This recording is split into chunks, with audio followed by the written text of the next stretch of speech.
We can't orient ourselves in the world with the facts.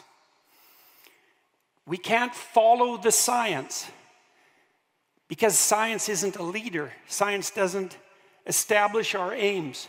Our aims are established using mechanisms of perception and emotion and thought that aren't in themselves scientific. We're aiming at something. Why can't we orient ourselves in the world with the facts?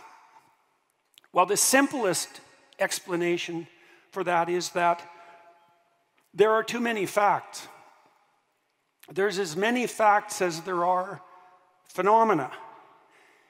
More, actually, there's as many facts as there are possible combinations of phenomena. You drown in the facts. When you're confused in your own life and things are chaotic and you're anxious, it's because a plethora of possibilities is making itself manifest in front of you and you don't know which way to turn. You don't have a clear direction. You don't have a clear aim. There's no way of simplifying the world so that you can act in it. We know, for example, that to perceive the world, you have to obliterate from your consciousness almost everything that you could see, because otherwise you're overwhelmed. We know even that the hallucinogens who are being studied with increasing intensity in recent years interfere with your normal perception such that they bring to consciousness a plethora of things that under normal circumstances you ignore. And the consequence of that is influx of a sense of overwhelming significance and meaning, but at the same time a kind of paralysis of action, because when everything becomes infinitely meaningful, there's no straightforward way of moving forward.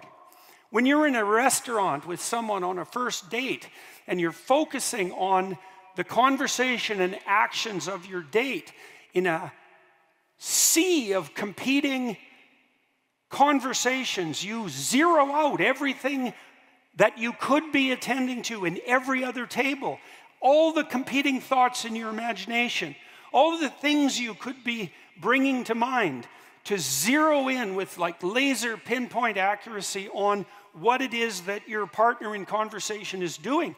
And you do that in the world all the time.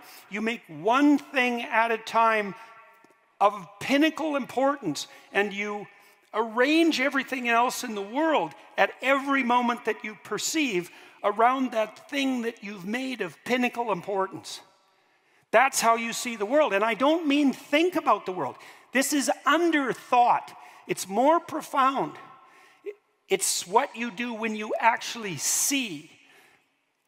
If I decide to do something straightforward, like walk from here to the stairs on the stage, and I set my aim, I don't perceive any of you in consequence, because the fact of your existence is irrelevant to my purpose, and you're gone. None of the facts of the stage that I could attend to are relevant and perceptible anymore, except insofar as they're pathways or facilitators or obstacles to my journey forward. If I'm looking to the stairs, I see the chairs, but not as places to sit. I see them as obstacles that I have to circumvent in order to attain my aim. Everything that you see in the world makes itself manifest in accordance with your aim. And that's a radically, revolutionarily different way of conceptualizing the world than the notion that you take the facts and you sort them despite their infinite number and calculate your way with the facts rationally forward. That's not what you do.